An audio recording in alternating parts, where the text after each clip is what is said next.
Assalamualaikum warahmatullahi wabarakatuh. Kenalkan nama saya Julia Artika dengan NIM 24030100044 dari Program Studi Pendidikan Bahasa dan Sastra Indonesia, Fakultas Keguruan dan Ilmu Pendidikan Universitas Maritim Raja Ali Haji. Pada video ini saya akan menjelaskan 4 materi. Yang pertama adalah konsep kurikulum tingkat satuan pendidikan atau yang kita kenal dengan KTSP dan konsep kurikulum 2013 khususnya pada mata pelajaran Bahasa Indonesia. Dilanjut dengan materi yang kedua, yaitu konsep Merdeka Belajar dan konsep kurikulum darurat. Materi yang ketiga adalah KI, KD, dan silabus pada pembelajaran Bahasa Indonesia kurikulum 2013 dan kurikulum Merdeka. Serta materi yang keempat yang akan saya jelaskan adalah tentang kurikulum merdeka secara lebih merinci lagi, seperti apa itu kurikulum merdeka, apa itu CP, elemen, TP, dan ATP di dalam kurikulum merdeka. Baik, saya akan menjelaskan materi yang pertama, yaitu konsep KTSP dan konsep kurikulum 2013 khususnya pada mata pelajaran Bahasa Indonesia. KTSP sendiri merupakan penjabaran lebih lanjut dan sekaligus sebagai evaluasi dari kurikulum berbasis kompetensi atau KBK pada tingkat-tingkat satuan pendidikan. Kegiatan belajar mengajar dilandasi oleh prinsip-prinsip sebagai berikut. Yang pertama adalah berpusat pada peserta didik, yang kedua mengembangkan kreativitas peserta didik, yang ketiga menciptakan kondisi yang menyenangkan dan menantang, yang keempat mengembangkan beragam kemampuan yang bermuatan nilai, yang kelima menyediakan pengalaman belajar yang beragam. Pembelajaran mata pelajaran Bahasa Indonesia pada kurikulum ini dilakukan secara terpisah dari mata pelajaran lain. Bahasa Indonesia diajarkan sebagai mata pelajaran yang berdiri sendiri, tidak berkaitan langsung dengan mata pelajaran lainnya. Materi yang diajarkan ditekankan pada tata bahasa atau struktur bahasa yang menekankan pada kemampuan berbahasa sebagai alat komunikasi untuk menyampaikan informasi. Kurikulum 2013 mengembangkan sikap, pengetahuan, serta keterampilan. Oleh karena itu, dengan hadirnya kurikulum 2013, siswa sekolah di Indonesia, terutama sekolah-sekolah yang menggunakan kurikulum ini, dapat mengembangkan ketiga aspek tersebut. Jadi, tidak hanya satu aspek saja yang berkembang, tetapi kedua aspek lainnya juga dapat berkembang dalam diri siswa secara maksimal. Semua mata pelajaran harus berpartisipasi terhadap pembentukan sikap, keterampilan, dan pengetahuan. Proses pembelajaran menggunakan pendekatan saintifik melalui mengamati, menanya, menalar, mencoba, dan sebagainya. Menuntun siswa untuk mencari tahu, bukan diberitahu. Bahasa Indonesia menjadi alat utama yang digunakan dalam semua mata pelajaran. Materi diajarkan pada kompetensi berbahasa sebagai alat komunikasi untuk menyampaikan gagasan dan pengetahuan. Dengan kata lain, bahasa Indonesia juga digunakan untuk mendukung pembelajaran di semua mata pelajaran lain. Selanjutnya adalah materi yang kedua, yaitu konsep Merdeka Belajar dan konsep kurikulum darurat. Berdasarkan buku implementasi kurikulum Merdeka halaman 4, kurikulum Merdeka punya beberapa karakteristik, yaitu 1. Pembelajaran berbasis proyek melalui proyek penguatan profil Pancasila atau P5. 2. Berfokus pada materi esensial sehingga memiliki waktu cukup untuk mendalami kompetensi dasar, yaitu literasi dan numerasi. Yang ketiga, guru punya fleksibilitas untuk melakukan pembelajaran yang sesuai dengan kemampuan siswa. Dikutip dari laman Kemendikbud, kurikulum paradigma baru memiliki struktur kurikulum diantaranya profil pelajar Pancasila yang mendasari isi pendidikan, standar proses pendidikan, dan standar penilaian pendidikan. Yang kedua adalah CP atau capaian pembelajaran. Merupakan kompetensi dan karakter yang ingin dicapai peserta didik setelah menyelesaikan pembelajaran dalam kurun waktu tertentu. Yang ketiga adalah pembelajaran berbasis proyek. Merupakan pendekatan pembelajaran dalam kurikulum Merdeka yang memanfaatkan pembuatan proyek sebagai suatu kegiatan dalam pembelajaran, sedangkan kurikulum darurat merupakan kebijakan yang diambil pemerintah melalui Kementerian Pendidikan, Kebudayaan, Riset, dan Teknologi untuk meringankan kesulitan belajar di masa pandemi. Ditujukan bagi semua jenjang pendidikan dasar dan menengah, mulai dari pendidikan anak usia dini atau PAUD, SD, SMP, SMA, dan juga SMK.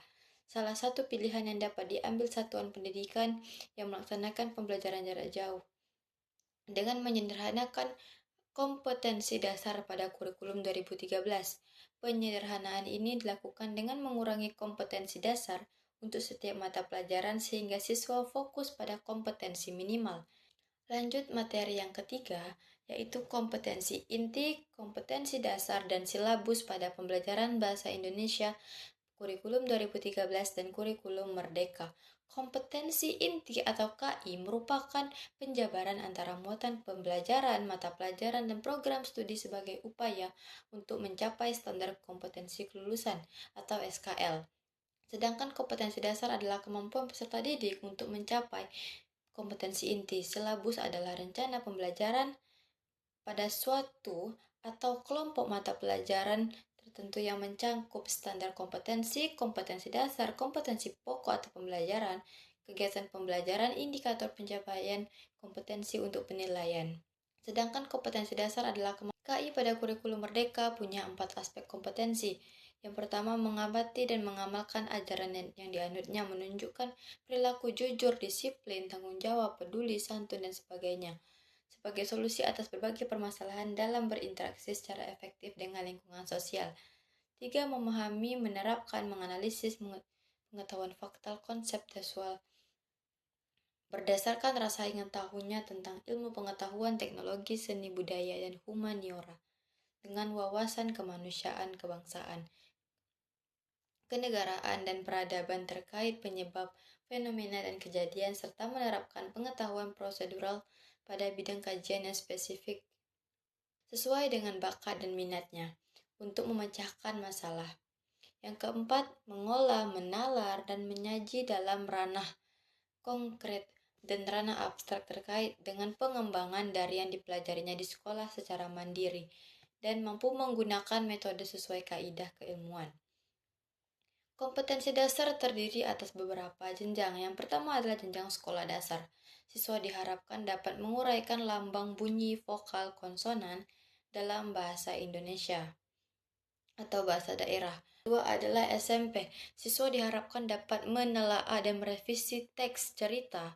Dan yang berikutnya adalah SMA dan SMK diharapkan dapat menyajikan simpulan dan unsur-unsur dari teks sastra dan non-sastra, mengidentifikasi nilai-nilai yang terdapat dalam sebuah buku dan satu buku drama, dapat merancang proposal karya ilmiah dan dengan memperhatikan informasi, tujuan, dan esensi karya ilmiah yang diperlukan. Jika pada kurikulum 2013 mengenal istilah KI, KD, dan silabus, namun pada kurikulum Merdeka mengenal istilah CP dan ATP yang akan saya jelaskan pada materi selanjutnya. Dan inilah materi terakhir yang akan saya sampaikan, yaitu apa itu kurikulum Merdeka, CP, elemen, TP, dan ATP. Kurikulum Merdeka adalah kurikulum dengan pembelajaran intrakurikuler dengan konten yang beragam agar siswa dapat lebih optimal dan memiliki waktu yang cukup untuk mendalami konsep dan menguatkan kompetensi. Kurikulum ini memberikan kebebasan kepada siswa dan guru untuk menyesuaikan pembelajaran dengan kebutuhan dan minat peserta didik. Di dalam kurikulum Merdeka ada yang dikenal dengan CP atau capaian pembelajaran. CP adalah kompetensi yang harus dicapai peserta didik pada setiap fase. CP menjadi acuan untuk pembelajaran intrakurikuler. CP pada jenjang SD atau fase ABC yaitu peserta didik menunjukkan minat serta mampu memahami dan menyampaikan pesan. Peserta didik menunjukkan minat terhadap teks, mampu mengungkapkan gagasan dalam kerja kelompok. Peserta didik mampu menanggapi dan mempresentasikan informasi yang dipaparkan. Kemudian CP pada jenjang SMP atau fase D, peserta memiliki kemampuan berbahasa untuk berkomunikasi dan bernalar sesuai dengan tujuan, konteks sosial, dan akademis. Dan terakhir, capaian pembelajaran pada jenjang SMA atau SMK atau fase E dan F. Peserta didik mampu berpartisipasi aktif dalam diskusi dan debat. Selanjutnya adalah elemen. Elemen dalam kurikulum Merdeka di mata pelajaran bahasa Indonesia, yaitu menyimak, berbicara, membaca, dan menulis. Menyimak adalah kemampuan peserta didik dalam menerima, memahami informasi yang didengar dengan sikap yang baik. Lalu berbicara adalah kemampuan peserta didik untuk menyampaikan gagasan, tanggapan, dan perasaan dalam bentuk lisan dengan santun. Lalu membaca adalah kemampuan peserta didik untuk memahami, memaknai teks sesuai tujuan, dan untuk mengembangkan pengetahuan, keterampilan, dan potensinya. Yang terakhir adalah menulis, kemampuan menyampaikan gagasan dan perasaan dalam bentuk fasih. Dalam bentuk tulisan secara fasih, akurat, bertanggung jawab untuk menyampaikan perasaan sesuai dengan konteks. Selanjutnya adalah TP. TP merupakan deskripsi pencapaian 3 aspek kompetensi, yaitu pengetahuan, keterampilan, sikap murid yang perlu dibangun melalui satu kegiatan pembelajaran. Tujuan pembelajaran harus menggambarkan dengan jelas kompetensi yang diharapkan. Tujuan pembelajaran harus mencakup hal apa-apa saja yang perlu dipelajari oleh peserta didik. Dan terakhir adalah ATP atau alur tujuan pembelajaran. ATP adalah rangkaian tujuan pembelajaran yang tersusun secara sistematis dan logis di dalam fase secara utuh dan menurut urutan pembelajaran sejak awal hingga akhir dalam suatu fase. Dalam menyusun alur tujuan pembelajaran, ada beberapa aspek yang perlu diperhatikan. Yang pertama adalah kompetensi, yaitu kemampuan yang dapat didemonstrasikan oleh siswa. Contohnya adalah siswa dapat menjelaskan kembali materi yang sudah dijelaskan oleh guru.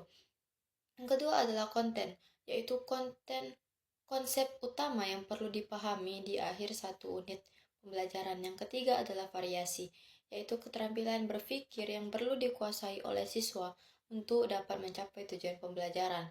Contoh aspek variasi itu adalah menganalisis suatu permasalahan yang ada di lingkungan sekitar, menggali sebab, hingga mencari solusi yang terbaik.